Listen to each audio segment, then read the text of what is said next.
Do not leave children and pets unattended in automobiles.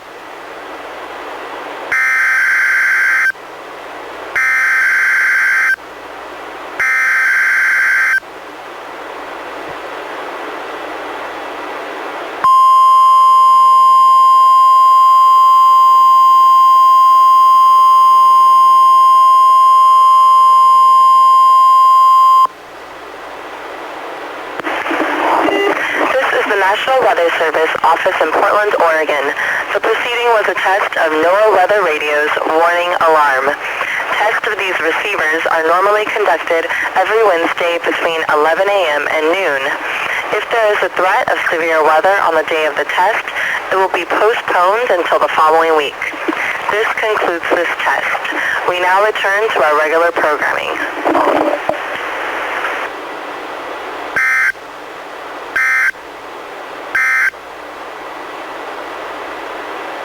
This is NOAA Weather Radio Case